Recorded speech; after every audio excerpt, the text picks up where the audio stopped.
So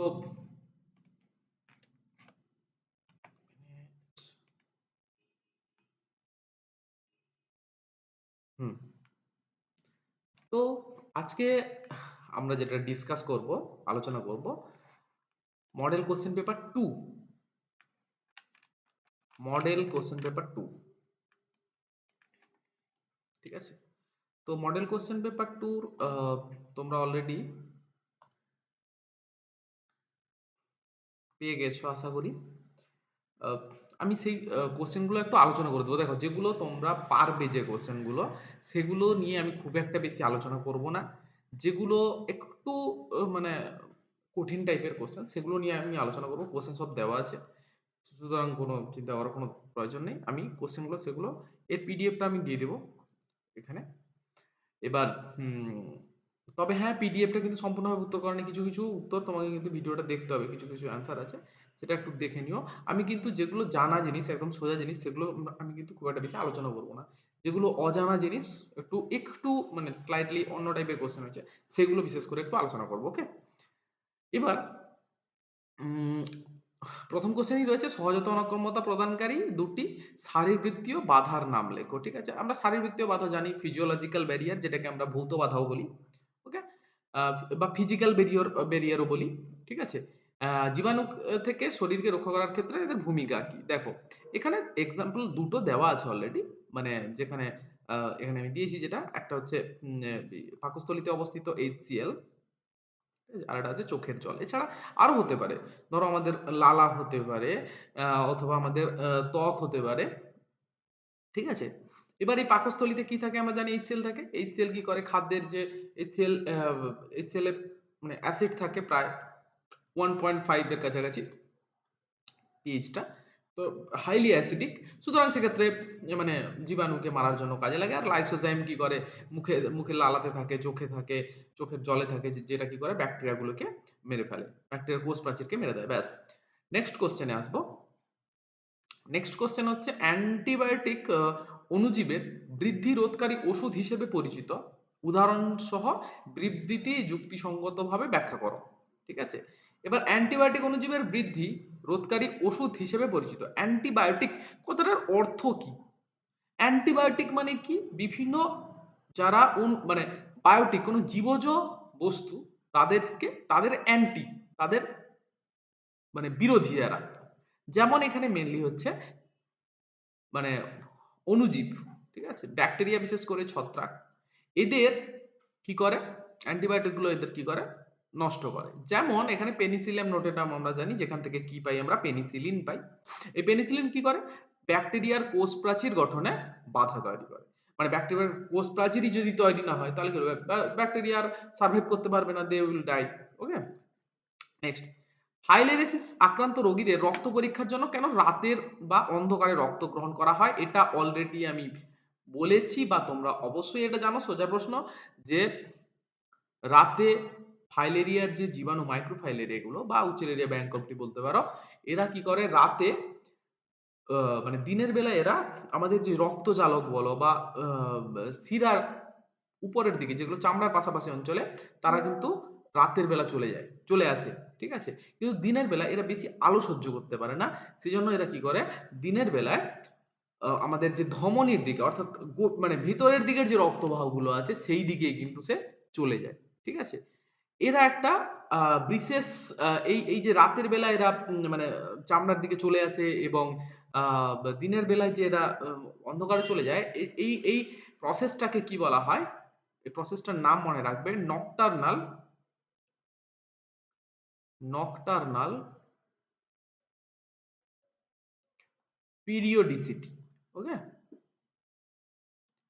মানে nocturnal মানে বুঝতেই পারছো, যে রাত্রিবেলা এরা বাইরে বেরিয়ে আসে, এবং দিনের বেলা এরা কিন্তু ভিতরে আসে। সুতরাং রাত্রে যদি আমাদের আমাদের রক্ত কোথা থেকে, নিশ্চয়ই ধমনী থেকে নেওয়া হবে না, রক্ত শিরা থেকে নেওয়া হবে। এবার সেই শিরা থেকে যখন আমরা রক্তটা নিচ্ছি, তখন রাতের বেলা হলে মানে ফাইলেরিয়ার যে জীবাণুগুলো পাওয়ার সম্ভাবনা প্রবল, কিন্তু দিনের বেলা সেটা সম্ভাবনা খুবই কম। কারণ এরা বললাম যে রাতের বেলা আহ, উম, মানে শিরার, অর্থাৎ আমাদের চামড়ার দিকের অঞ্চলের দিকে চলে আসে এবং দিনের বেলায় ধমনের দিকে চলে যায়, গভীরের দিকে চলে যায়, ঠিক আছে, যেটাকে আমরা নকটার্নাল পিরিয়ডিসিটি বলি।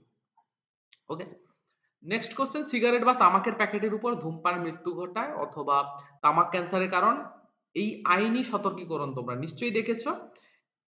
এখানে সরি, অনেকেই এখনো এই সতর্কীকরণ গুলিকে উপেক্ষা করে। করণ এখানে একটু গুলিয়ে হয়ে গেছে। এই ধরনের অজ্ঞতা একজন দীর্ঘমেয়াদী স্বাস্থ্যের পক্ষে কিভাবে প্রভাব ফেলে? এটা নিশ্চয়ই তোমরা জানো। এটা মানে খুবই ইম্পোর্টেন্ট। আ এমফাইসিমা, এটা তোমাকে অন্যভাবেও কোশ্চেন দিতে পারে। যেরকম এটাও এরকমও বলতে পারে যে সক্রিয় ধূমপান অপেক্ষা নিষ্ক্রিয় ধূমপান অধিক অধিক ক্ষতিকর কেন? ঠিক আছে? এরকম। এমফাইসিমার জন্য দায়ী, এমফাইসিমা তো জানি আমরা, ফুসফুসের সমস্যা হয় বিশেষ করে ধূমপানের কারণে। ব্রঙ্কাইটিস এবং হৃদরোগ হতে পারে, হার্ট ডিজিজ হতে পারে এগুলো। এবং আরেকটা হতে পারে, হ্যাঁ, তামাক চিবানোর ফলে আমাদের মুখে অনেকের মুখে এই অনেকে মানে কি বলে, চিবানোর ফলে মুখে ক্যান্সার হয়ে যেতে পারে সেক্ষেত্রে। ওকে, নেক্সট কোশ্চেনে আসি। জেল ইলেকট্রোফোরেসিসে ম্যাট্রিক্স হিসাবে ব্যবহৃত। ম্যাট্রিক্স কি? ধাত্র। জেল ইলেকট্রোফোরেসিসে আমরা কি ব্যবহার করি? তরলটা কি? Agarose gel. So easy. Next question বলেছে ম্যাট্রিক্স মানে আমরা জানি ধাত্র। আচ্ছা, একটি, এবার বলছে এর ভূমিকা কি? আচ্ছা, এটি একটি আণবিক ছাঁকনি। ওকে, মলিকুলার সিভের ন্যায় কাজ করে। খুব ইম্পর্টেন্ট এটা। মলিকুলার সিভ মনে রাখবে, ছাঁকনি হিসেবে কাজ করে, যে ছিদ্রগুলির মধ্য দিয়ে ডিএনএ গুলি প্রবেশ করতে সাহায্য করে আর কি। মানে যে ছাঁকনি, ধরো 11 জেল ইলেকট্রোফোরেসিস। জেল ইলেকট্রোফোরেসিস যেখানে এই জেলের মধ্য দিয়ে, মানে জেল ইলেকট্রোফোরেসিস যন্ত্রটা তোমরা দেখেছো, যে সেই জেলের মানে জেলের মধ্য দিয়েই ডিএনএ খণ্ডগুলি অ্যাকশন থেকে, আমরা জানি যে নেগেটিভ থেকে পজিটিভের দিকে যায়, জানি আমরা। তো সেই যে যাওয়ার ক্ষেত্রে জেল ইলেকট্রোফোরেসিস ছাঁকনির মতো কাজ করে, যার মধ্য দিয়ে ডিএনএ গুলো কিন্তু যেতে পারে।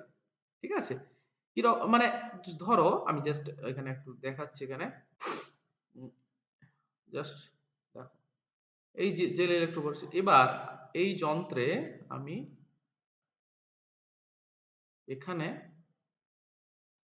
এখানে কি ইউজ করছি? 11 জেল ইউজ করছি। ওকে, 11 জেল। এবার জেল এখানে কি, এবার আমি এখানে কি করলাম? ডিএনএ গুলোকে ছেড়ে দিলাম। ডিএনএ, এবার ডিএনএ আমরা জানি এটা হচ্ছে নেগেটিভ, এবার এটা হচ্ছে পজিটিভ, অর্থাৎ ক্যাথোড অ্যানোড। ক্যাথোড থেকে ডিএনএ গুলো অ্যানোডের দিকে যাবে এবং জেল ইলেকট্রোফোরেসিসের মাধ্যমেই কিন্তু এটা যাবে। ঠিক আছে? সেই জন্য বলেছে। নেক্সট, পিসিআর পদ্ধতিতে ব্যবহৃত ডিএনএ উৎসেচকের বিজ্ঞানসম্মত নাম আমরা জানি, থার্মাসাইকোটিকাস। এই উৎসেচক কেন ব্যবহার করা হয়? থার্মাসাইকোটিকাস, থার্মাস আমরা জানি এটা কোথা থেকে পাই? থার্মাসাইকোটিকাস থেকে আমরা কি পাই? ট্যাগ পল পাই, ট্যাগ পলিমারেজ পাই। এই ট্যাগ পলিমারেজ কি করে? এই ট্যাগ পলিমারেজ আমরা কেন ব্যবহার করি? কারণ অতি উচ্চ তাপমাত্রা, কারণ পিসিআর করা হয় হায়ার, মানে খুব 95 ডিগ্রি 94 বা 95 ডিগ্রি সেন্টিগ্রেড তাপমাত্রা ইউজ করা হয় সেখানে। তো সেখানে অন্যান্য ব্যাকটেরিয়া কিন্তু সেখানে সার্ভাইভ করতে পারবে না, বা অন্যান্য উৎসেচক সেখানে কাজ করতে পারবে না। ঠিক আছে? সাধারণ উৎসেচক কাজ করতে পারবে না, কিন্তু ট্যাগ পলিমারেজ সেখানে কাজ করতে পারবে। ঠিক আছে? আর এখানে বলে দিয়েছে ট্যাগ পলিমারেজ অত্যন্ত, তারা হচ্ছে কি থার্মোস্টেবল, বিকজ তারা হচ্ছে মানে খুব প্রচুর চাপে এরা মানে সরি তাপেও এরা নষ্ট হয় না। নেক্সট, নেক্সট কোশ্চেনে আসছি তাহলে। এবার বলছে যে নিচের দুটি প্রশ্নের মধ্যে যে কোনো, এটা দিয়েছে নিচে সারণটি দেখো, এখানে এখানে উৎপাদক, ঠিক আছে, প্রাথমিক খাদক, গৌণ খাদক, প্রগৌণ খাদক দিয়েছে। এবার উৎপাদক থেকে আমরা এখানে দিয়েছে, নিচের থেকে পড়ে পড়ে যাবো। দেখো 45,000। এবার দেখো নেট উৎপাদন, মানে সেখান থেকে প্রাথমিক খরচ যাবে কত? 45,000-এর প্রায় প্রায় দেখো তুমি 10% যাচ্ছে। এর প্রায় দেখো 10% যাচ্ছে। এর প্রায় 10%, প্রায়। ঠিক আছে? ক্যালকুলেট করলে মানে পুরোপুরি আসবে না অ্যাকুরেট। আচ্ছা, এখান থেকে দেখো 90% কিন্তু এ যাচ্ছে। 10% এখানে এসছে, 90% কিন্তু এখানে গেছে। ওকে, তার দেখো 10% কিন্তু এখানে ইউজ হচ্ছে, কারণ এটারই তো 90% না। সুতরাং ধরো এটার 90% এইটা, সুতরাং এটারও কি হবে?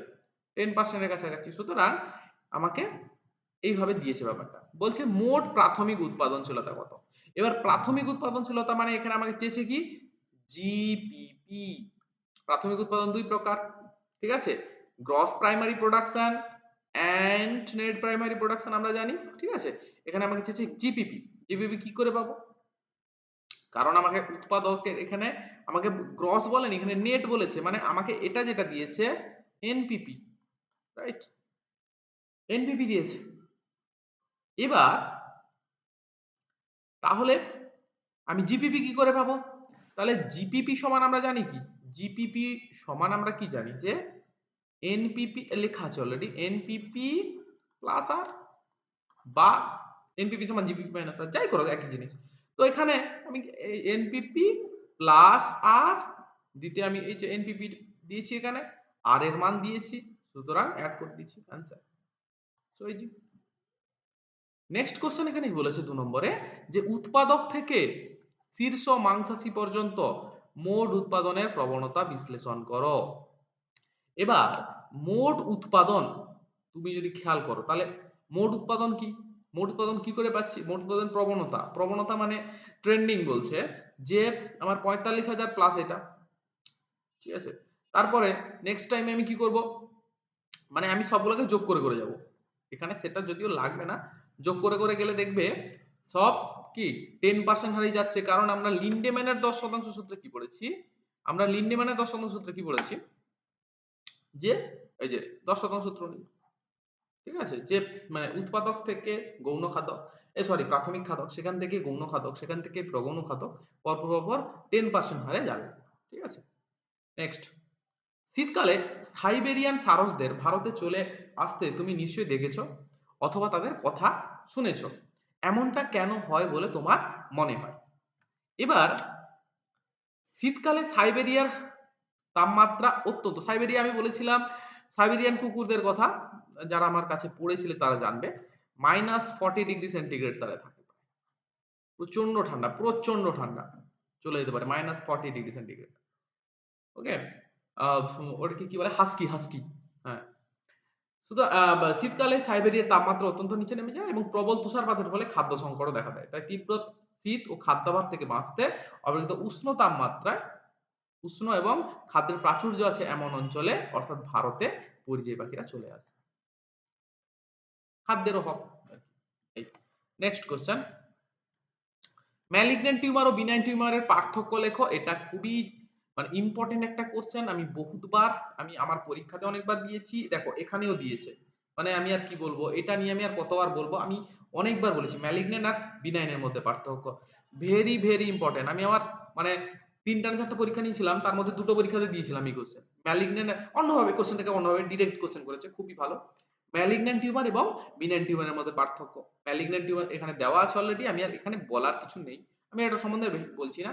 ম্যালিগন্যান্ট টিউমারের সবচেয়ে ভয়ঙ্কর বৈশিষ্ট্য, খুব ইম্পর্টেন্ট, ম্যালিগন্যান্ট সবচেয়ে মেটাস্টেসিস, এর থেকে ভয়ঙ্কর কিছু হতে পারে না। কেন? কেন মেটাস্টেসিস? কারণ দেখো এই রোগটা, এই রোগের মানে একটা ব্যাপারটা হচ্ছে, দেখো এই এমনি তো রোগটা যদি একটা জায়গায় সে ক্ষতি করছে ঠিক আছে, সেটা আলাদা জিনিস, কিন্তু রোগটা যদি খুব তীব্রভাবে সারা শরীরে ছড়িয়ে পড়ে, খুব তীব্রভাবে এবং সারা শরীরে ছড়িয়ে যদি রোগ সৃষ্টি করে, মানে একটা কোষ থেকে 10টা কোষ তৈরি হলো, সেই 10টা কোষ আবার এক জায়গাতে থাকছে না, they are moving towards our whole body, মানে পুরো আমাদের পুরো শরীরে ছড়িয়ে পড়ছে। সুতরাং তারা এবার বিভিন্ন জায়গায় ছড়িয়ে গিয়ে সেখানে আবার প্রত্যেকে আবার 10টা করে কোষ তৈরি করছে। সুতরাং এটা হচ্ছে খুব মারাত্মক একটা মানে ভয়ঙ্কর বলতে পারো, বা যেটার জন্য অ্যাকচুয়ালি ক্যান্সার হয়। ওকে, নেক্সট কোশ্চেন, প্রকাশ নামক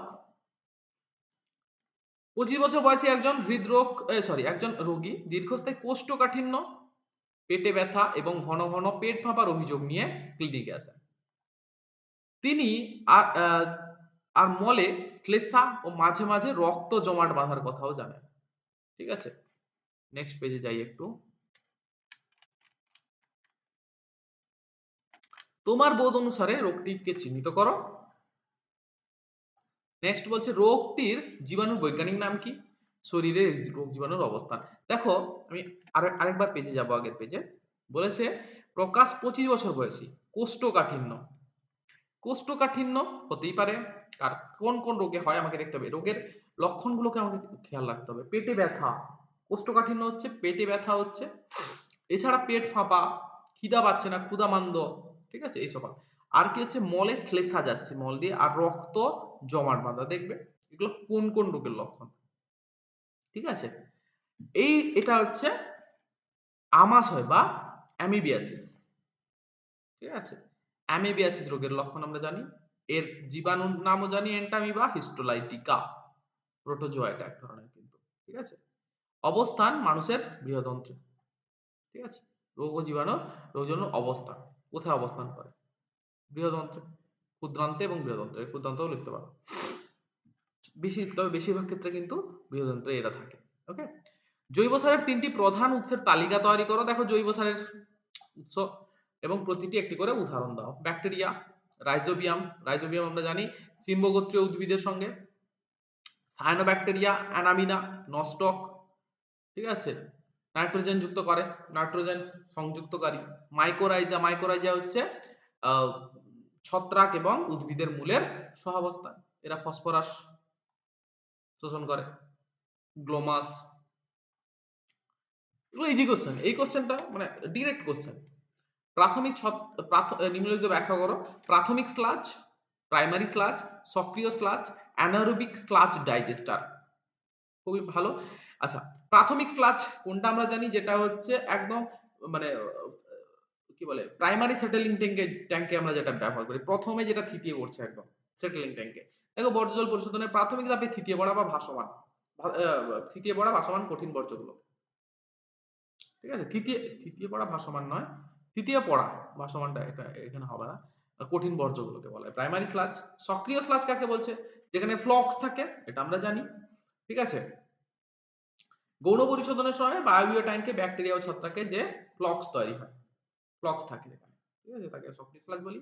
এটা আমি জাস্ট এমনি একটা দিয়েছি, ঠিক আছে, সেটা এটা আমি অলরেডি, এগুলো তোমরা জানো, যেগুলো জানা নেই সেগুলো আমি ভালো করে একটু গুরুত্ব দিচ্ছি। অ্যানারোবিক স্লাজ ডাইজেস্টার কোথায়, যেখানে হচ্ছে বায়োগ্যাস তৈরি হয়, যেটা আমরা জানি। স্লাজ, অ্যানারোবিক স্লাজ ডাইজেস্টার যেখানে মিথেন উৎপন্ন হয়, যেখানে এই যে স্লাজ মানে সক্রিয় স্লাজ বা এমনি প্রাইমারি স্লাজ, যেগুলোতে এই স্লাজ গুলো যেখানে গিয়ে বায়োগ্যাস তৈরি করে, যে ট্যাঙ্কে গিয়ে, সেটাকে আমরা বলছি অ্যানারোবিক স্লাজ ডাইজেস্টার। ডাইজেস্টার কিন্তু একটা tank, okay, sludge digester, anaerobic sludge digester. Next হচ্ছে নেক্সট কোশ্চেন, যদি বলছে পিসিআর চলাকালীন ডিন্যাচুরেশন ধাপটি না হয়, তাহলে প্রক্রিয়াটির উপরে কি প্রভাব হয়। ক্লোনিং ভেক্টরের রেস্ট্রিকশন সাইটের ভূমিকা। দেখো আমরা পিসিআর এর 3টে স্টেপ কি কি জানি, 3টে স্টেপ। ফার্স্ট স্টেপ হচ্ছে ডিন্যাচুরেশন, নেক্সট স্টেপ হচ্ছে অ্যানিলিং, অ্যান্ড লাস্ট স্টেপ হচ্ছে এক্সটেনশন, রাইট। এবার ডিন্যাচুরেশনে হয় কি, এটা যদি আমার জানা থাকে আমি করতে পারবো। ডিন্যাচুরেশনে হয় কি, যে একটা ডিএনএ থেকে আমরা তার মানে আরেকটা সেখানে টেমপ্লেট তৈরি হয়, তো মানে ছাঁচ তৈরি হয়। সেখানে যদি ডিন্যাচুরেশন না হয়, তাহলে আমার সেখানে কি হবে না, আমার ছাঁচ তৈরি হবে না। সেখানে আমি মানে ডিএনএ আমি আর ডবল স্ট্যান্ডার্ড ডিএনএ তৈরি করতে পারবো না, রাইট। ডিন্যাচুরেশন না হলে দ্বিতন্ত্রী ডিএনএ একতন্ত্রী হবে না, ফলে প্রাইমার যুক্ত হতে পারবে না এবং নতুন তন্ত্রী গঠিত হবে না, অর্থাৎ পিসিআর প্রক্রিয়াটি শুরুই হবে না। কারণ শুরুতেই হয় কি, ডিন্যাচুরেশন হয়। ভূমিকা বলেছে ক্লোনিং তারপর বলেছে ক্লোনিং ভেক্টর রেস্ট্রিকশন সাইটের ভূমিকা। রেস্ট্রিকশন সাইট থাকে, রেস্ট্রিকশন সাইট কি করে, এটা যদি একটা ডিএনএ একটা ক্লোনিং ভেক্টর হয়, তাতে একটা রেস্ট্রিকশন সাইট আছে, ধরো ইকো আর1 আমরা জানি, ইকো আর1 রেস্ট্রিকশন, ইকো আর1 এখানে কাজ করে। এবার রেস্ট্রিকশন সাইট মানে কি, এই ইকো আর1 এটা হচ্ছে রেস্ট্রিকশন এন্ডোনিউক্লিয়েজ, রেস্ট্রিকশন সাইটে শনাক্ত করবে এবং সেই অঞ্চলটিকে কাটবে, ব্যাস, কাটতে সাহায্য করে। নেক্সট কোশ্চেন, আবার একটা ছবি দেওয়া আছে জেল ইলেকট্রোফোরেসিসের। নিচে ইলেকট্রোফোরেসিস প্রক্রিয়ার ধাপগুলি পরিকল্পিত উপস্থাপনা দেওয়া হলো। কোন বর্ণমালাগুলি নিম্নের শব্দবন্ধগুলিতে নির্দেশিত করে? মানে এখানে বর্ণমালা দেওয়া আছে, এখানে দুটো এন দেখতে পাচ্ছি আমরা, ইউ একটা, এস একটা, আর পি, কিউ, আর এবং টি। ওকে, এখানে কি কি বলেছে? অ্যানোড প্রান্ত। দেখো এখানে দুটো প্রান্ত দেখতে পাচ্ছি, একটা হচ্ছে ইউ আর একটা হচ্ছে এস। অ্যানোড কোনটা? দেখো ক্যাথোড হচ্ছে, এটা হচ্ছে নেগেটিভ চার্জ ক্যাথোড, এটা হচ্ছে পজিটিভ চার্জ অ্যানোড, রাইট? এবার আমাকে বলছে অ্যানোড প্রান্ত কোনটা? অবভিয়াসলি আমার এখানে কি হবে? অ্যানোড প্রান্ত হচ্ছে, কিন্তু আমি এখানেই লিখে দিলাম অ্যানোড প্রান্ত কিন্তু এস, এর আনসারটা আমি দিইনি, ঠিক আছে? আচ্ছা, ম্যাট্রিক্সে অবস্থিত ক্ষুদ্রতম হালকা ডিএনএ স্ট্র্যান্ড, ক্ষুদ্রতম কোনটা? দেখো এখানে কিউ কিন্তু বৃহত্তম ডিএনএ স্ট্র্যান্ড, আর আর কিন্তু এখানে ছোট ছোট, মানে পরপর ঘনত্ব বেশি ঘনত্বের দিকে কম ঘনত্বের দিকে বেশি ঘনত্ব থেকে কম ঘনত্বের দিকে যাচ্ছে, আমরা জানি। তো এখানে আর কিন্তু ক্ষুদ্র, ঠিক আছে? আর এখানে তাহলে এখানে কি বলবো? আর, ঠিক আছে? 11 জেল, 11 জেল কোনটা এখানে? এই যে যেটা আমরা ইউজ করছি, তো সুতরাং এখানে 11 জেল হচ্ছে টি, অফ কোর্স। আর একটা কি থাকছে? হ্যাঁ, cathode, negative charge cathode, positive charge anode, তাহলে নেগেটিভ হচ্ছে, এন্ড হচ্ছে ইউ, বাস। এস আর টি ইউ, ঠিক আছে? এবার কোশ্চেন বলেছে ইলিউশন পদ্ধতি। ইলিউশন পদ্ধতিতে কি হয়? ডিএনএ গুলো জেল ইলেকট্রোফোরেসিস থেকে তাদেরকে আলাদা করতে, মানে তাদেরকে বের করতে সুবিধা হয়, ঠিক আছে? এখানে কি বলেছে এবার? নেক্সট পেজে যাই একটু। ইলিউশনের গুরুত্ব হচ্ছে জেল থেকে পৃথকীকৃত ডিএনএ গুলোকে কেটে বের করে নেওয়া হয় এবং তা থেকে বিশুদ্ধ ডিএনএ নিষ্কাশন করা হচ্ছে ইলিউশন। ইলিউশনটা একটু দেখবে, এটা কিন্তু আমি এর আগে মানে বলা, এটা এটা কিন্তু আমি বলিনি, ভালো করে একটু দেখে নেবে ইলিউশন, ঠিক আছে? এটি রিকম্বিনেন্ট ডিএনএ তৈরিতে অপরিহার্য। তারপর বলছে বহিরাগত জিন পণ্য, ফরেন জিন প্রোডাক্ট প্রাপ্তির জন্য প্রয়োজনীয় পদক্ষেপগুলি তোমার পরামর্শ। আমি বহিরাগত জিন প্রোডাক্ট কি করে পাবো? যেমন হচ্ছে মানব ইনসুলিন। তো মানে মানব ইনসুলিনে কি করা হয়? ইকোলাই ব্যাকটেরিয়া নেওয়া হলো, ইকোলাই ব্যাকটেরিয়া থেকে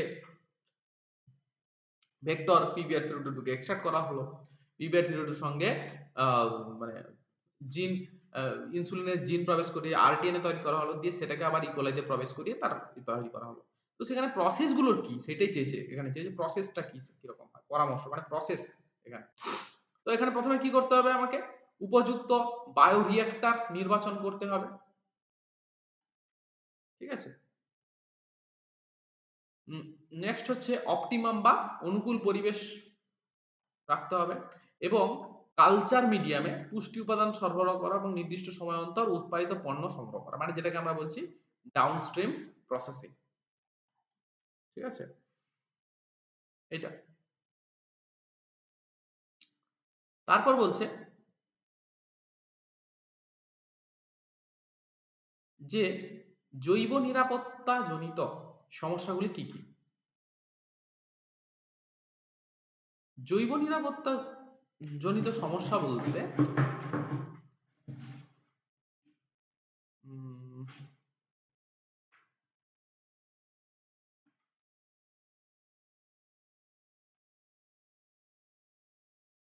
আচ্ছা, এখানে আরেকটা কথা আমি বলি একটু। এটা কিন্তু তুমি বহিরাগত জিন পণ্য যেটাকে বলছে ফরেন জিন প্রোডাক্ট প্রাপ্তির জন্য প্রয়োজনীয় পদক্ষেপগুলি তোমার পরামর্শ লেখো। এক্ষেত্রে তুমি আরেকটা কাজ করতে পারো, উম,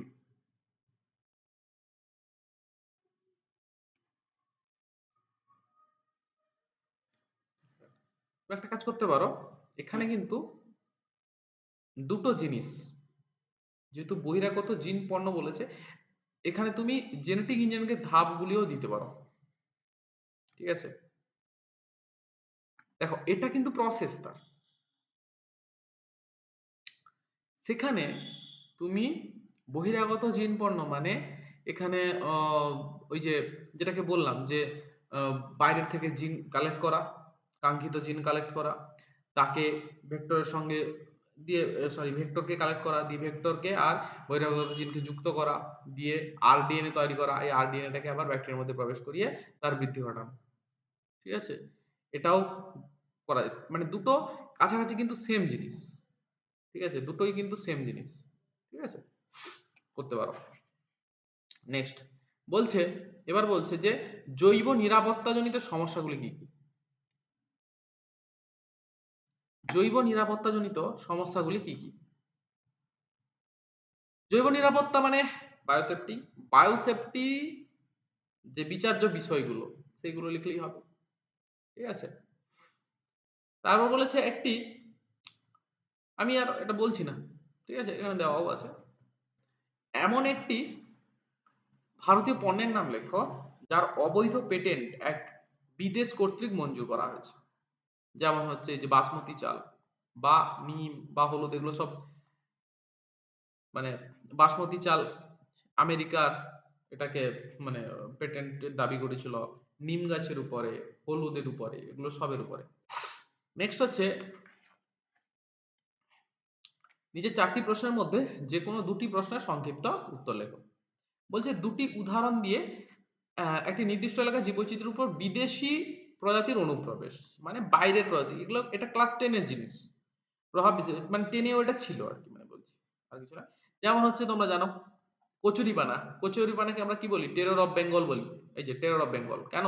কারণ এই কচুরিপানা এত দ্রুত বংশ বিস্তার করে, মানে পুকুরে দেখা যাবে 2-4টা আছে, কয়েকদিনের মধ্যে ভর্তি হয়ে গেছে, ঠিক আছে, মানে খুব দ্রুত বংশ বিস্তার হচ্ছে। সেজন্য বলছে ভারতে শোভাবর্ধনকারী উদ্ভিদ হিসেবে আনা হলেও এটি জলাশয় ভরাট করে স্থানীয় জলজ জীবের বিনাশ ঘটিয়েছে। তারপর হচ্ছে আফ্রিকান মাগুর, দেখো এখন আমরা যে বলি না হাইব্রিড মাগুর, ঠিক আছে, ক্ল্যারিয়াস গ্যারিপিনাস যেটাকে আমরা বলছি, এটা কিন্তু আন্ডারলাইন করতে হবে, মাস্ট, ওকে, আন্ডারলাইন মাস্ট। ক্ল্যারিয়াস গ্যারিপিনাস, যেটা আমরা দেখো আমাদের দেশীয় মাগুর যেটাকে বলে ক্ল্যারিয়াস ব্যাট্রাকাস, দেশি মাগুরের সাইন্টিফিক নাম হচ্ছে ক্ল্যারিয়াস, সরি, ক্ল্যারিয়াস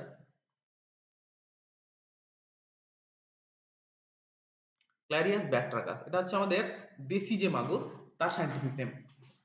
এখানে কি হচ্ছে আফ্রিকান মাগুর, এবার সবাই দেখবে হাইব্রিড মাগুর চাষ করছে, ঠিক আছে, কেউ আর মানে নিজে মানে দেশি মাগুর খুব কম চাষ হয়, কিন্তু হাইব্রিড মাগুর বেশি চাষ হয়। এই হাইব্রিড মাগুর এসে আমাদের দেশি মাগুর বা অন্যান্য মাছেরও চাহিদা কি হয়েছে, কমিয়ে দিয়েছে।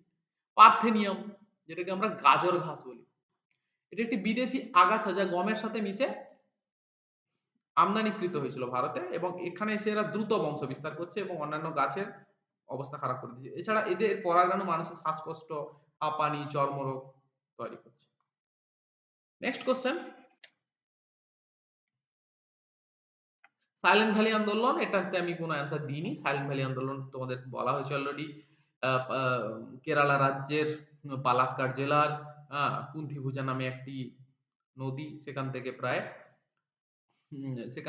সেখানে একটা সেই নদীর কিছুটা দূরে প্রায় 1000 মিটার একটা আহ, মানে ঢাল হঠাৎ করে খাড়া নেমে গেছে, ঠিক আছে, এবং সেখান থেকে সেটা একটা ঝর্ণা তৈরি হয়েছে এবং সেখানে জলবিদ্যুৎ কেন্দ্র তৈরি করার পরিকল্পনা হয়েছিল। পরে এটাকে আন্দোলনের মাধ্যমে এটাকে মানে সাইলেন্ট ভ্যালিকে আবার ন্যাশনাল পার্ক বলে করা হয়, ঠিক আছে, ন্যাশনাল পার্ক বলে আহ, ঘোষণা করা হয়। এটা আছে, আমি আর এটা ডিটেলে পুরো তোমাকে সম্বন্ধে এটা বলতে হবে, ঠিক আছে, সাইলেন্ট ভ্যালি বলেছে। এখানে প্রায় 1100টি এন্ডেমিক প্রজাতি আছে, ঠিক আছে, যার মধ্যে মাউস ডিয়ার, তারপরে লায়ন টেলড ম্যাকাক, এগুলো আছে, এই জিনিসগুলো। নেক্সট হচ্ছে তোমার গ্রামে যাওয়ার সময় তুমি অবশ্যই কিছু পাখিকে, সরি,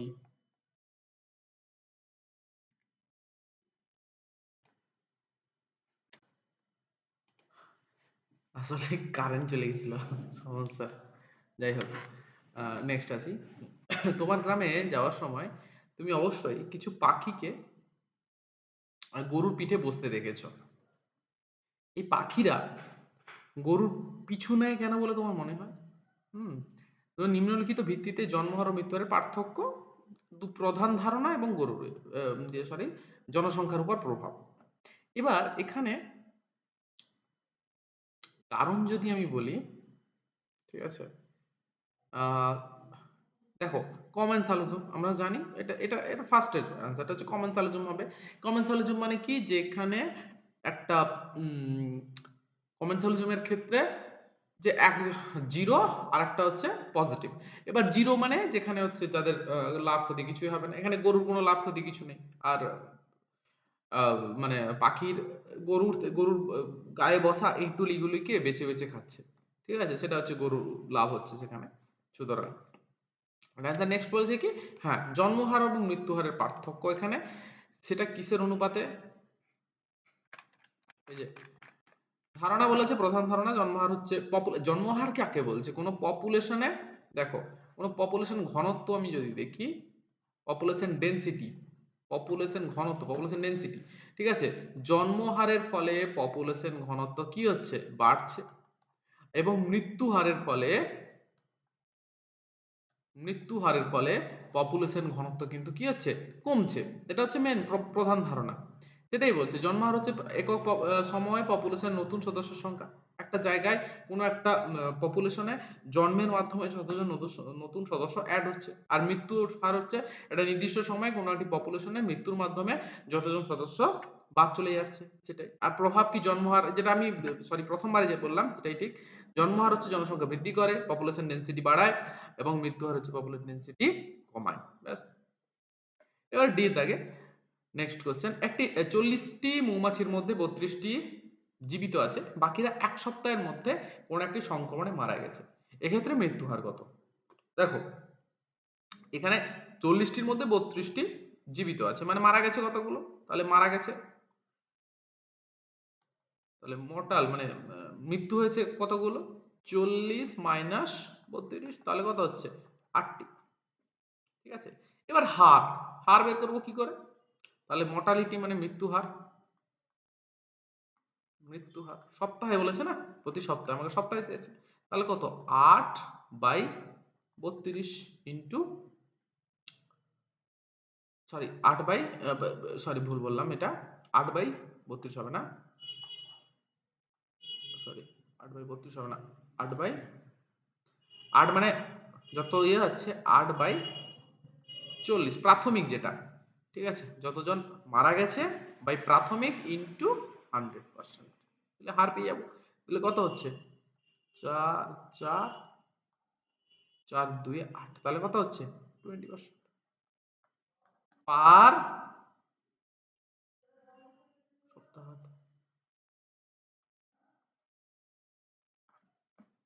ঠিক আছে, পার উইক।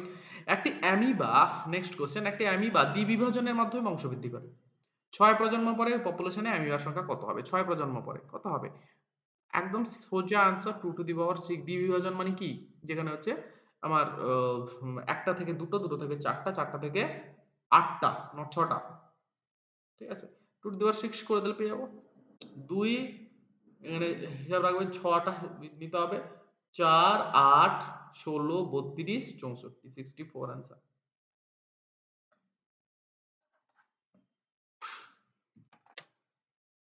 নেক্সট, বাবা অনেক বড় কিছু একটা দেওয়া আছে, বলছে অজয় একজন বায়োটেকনোলজির ছাত্র, এটা কিন্তু 4 নাম্বারের কোশ্চেন, হ্যাঁ, অজয় একজন বায়োটেকনোলজির ছাত্র, তার অধ্যাপক বলেন যে আরডিএনএ এর রূপান্তর করার জন্য ব্যাকটেরিয়াল কোষগুলিকে এমনভাবে প্রস্তুত করতে হবে যাতে ডিএনএ গ্রহণ করতে সক্ষম হয়, কারণ ডিএনএ স্বাভাবিকভাবে কোষ ঝিল্লি অতিক্রম করতে পারে না, স্বাভাবিকভাবে। ল্যাবরেটরিতে পরীক্ষার সময় অজয় লক্ষ্য করলো যে সোডিয়াম আয়ন দিয়ে প্রক্রিয়াজাত করার পরও ব্যাকটেরিয়া বিদেশি ডিএনএ গ্রহণ করছে না, সোডিয়াম, রাইট। অধ্যাপক তাতে ব্যবহৃত আয়নের যোজ্যতা এবং আধান পরীক্ষা করতে বললেন।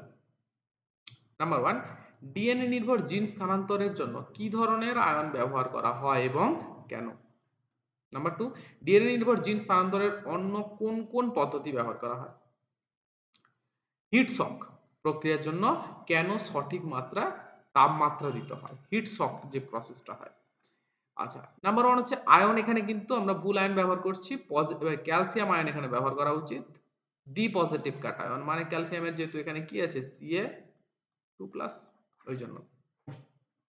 আবার বলছে ডিএনএ হচ্ছে হাইড্রোফিলিক এবং নেগেটিভ চার্জযুক্ত, তাই হাইড্রোফোবিক কোষ পর্দা ভেদ করতে পারে না। ক্যালসিয়াম আয়ন কোষ পর্দার ছিদ্র করে এবং ডিএনএর গ্রহণ ক্ষমতাকে বাড়িয়ে দেয়। মানে কোষ পর্দাটাকে এখানে কি বলেছে, কোশ্চেনে ছিল না যে কোষ ঝিল্লি অতিক্রম করতে পারে না, অলরেডি আমাকে দিয়েছে অলরেডি যে ব্যাকটেরিয়াল কোষগুলো এমনভাবে প্রস্তুত করতে হবে যাতে ডিএনএ গ্রহণ করতে সক্ষম হয়, কারণ ডিএনএ স্বাভাবিক কোষ ঝিল্লি অতিক্রম করতে পারে না। এইখানে কি করে ক্যালসিয়াম কি করে, বুঝবে ভালো করে, ক্যালসিয়াম কি করে কোষ পর্দাটার ভেদ্যতাটাকে বাড়িয়ে দেয়। সেটা আমরা দেখেছি অলরেডি, মানে ক্লাস 11 এ তোমাদের ছিল, ঠিক আছে। কোষ ঝিল্লি মানে ব্যাকটেরিয়া কোষ পর্দাটাকে অতিক্রম করতে সাহায্য করে, যে কারণে ক্যালসিয়াম খুব সহজেই কিন্তু প্রবেশ করে যেতে পারে কোথায়, মানে কোষের মধ্যে, ঠিক আছে, কোষ পর্দা ভেদ করে ডিএনএ প্রবেশ করতে পারে। আর অন্য কি পদ্ধতি আছে, অন্য পদ্ধতি যেগুলো নেক্সট কোশ্চেন বলছে না, ডিএনএ নির্ভর চিন্তার জন্য অন্য কোন কোন পদ্ধতি ব্যবহার করা হয়। নাম্বার 1 হচ্ছে মাইক্রো ইনজেকশন ব্যবহার করা হয়, আর 2 নম্বর হচ্ছে বায়োলিস্টিক বা যেটাকে আমরা জিন গান বলি, ঠিক আছে। এটা সম্বন্ধে আর আমি বলছি না। আর 3 নম্বর হচ্ছে হিট শক। হিট শক প্রক্রিয়া, বরফে রাখা কোষগুলিকে হঠাৎ, হিট শক মানে কিরকম বুঝতে পারছো, যে বরফে রাখা আছে, এখানে 42 ডিগ্রি সেন্টিগ্রেড হঠাৎ করে, ঠিক আছে, কোষ পর্দার ক্ষণস্থায়ী ছিদ্র তৈরি হয়ে যায়, যার ফলে ব্যাকটেরিয়া আরামসে ভেতরে প্রবেশ করে যেতে পারে। নেক্সট বলছে নিচেরটা পড়ো, আচ্ছা এর নেক্সট পেয়ে যেতে হবে আমাকে। বিজ্ঞানীরা রিকম্বিনেন্ট ডিএনএ প্রযুক্তি ব্যবহার করে মানব ইনসুলিন তৈরি করতে চেয়েছিলেন। আগে ইনসুলিন গরু ও শূকরের অগ্নাশয় থেকে সংগৃহীত হতো। মানে ইনসুলিন আগে দেওয়ার সময় গরু শূকরের অগ্নাশয় থেকে সেটা দেওয়া হতো, যা অনেক সময় মানুষের শরীরে অ্যালার্জিক প্রক্রিয়া ঘটাতো। বায়োটেকনোলজির সাহায্যে ইনসুলিন জিন ইকোলাই ব্যাকটেরিয়ায় প্রবেশ করানো হয়। উৎপন্ন প্রো ইনসুলিন পরে পরিবর্তিত হয়ে কার্যকর ইনসুলিনে রূপান্তরিত হয়। আমরা জানি প্রো ইনসুলিন আর কার্যকর ইনসুলিনের মধ্যে ডিফারেন্স আমরা জানি, এ বি সি, সেখান থেকে সিটা বেরিয়ে গেলে এ বিটা পড়ে থাকলো, সেই এ বি হচ্ছে অ্যাকচুয়ালি ম্যাচিওর ইনসুলিন, এটা কার্যকর ইনসুলিন। যেটা নাম্বার 1 বলছে কি, যে প্রাণী থেকে সংগৃহীত ইনসুলিন মানুষের ব্যবহারের জন্য সম্পূর্ণ সন্তোষজনক ছিল না কেন, ঠিক আছে, এখানে অ্যান্সার তোমাকে অলরেডি বলেই দিয়েছে। 2 নম্বর বলছে ব্যাকটেরিয়া রিকম্বিনেন্ট ইনসুলিন কিভাবে উৎপাদিত হয়। আর 3 নম্বর বলছে প্রো ইনসুলিন এবং পরিণত ইনসুলিনের মধ্যে পার্থক্য। এই তো বলেই দিলাম এটা। প্রো ইনসুলিন আর পরিণত ইনসুলিনের মধ্যে পার্থক্য কি? বলেছি যে প্রো ইনসুলিনে এ, বি, সি ৩ টা থাকে, আর পরিণত ইনসুলিনে সি টা থাকে না। এ আর বি দুটো চেন থাকে। ঠিক আছে? আচ্ছা, তো ১ম এ আসি প্রাণী থেকে সংগৃহীত ইনসুলিন মানুষের আ ব্যবহারের জন্য সম্পূর্ণ সন্দেহজনক ছিল না কেন? এই যে বলেই দিয়েছে আমাকে, এখানে কি বলেছে?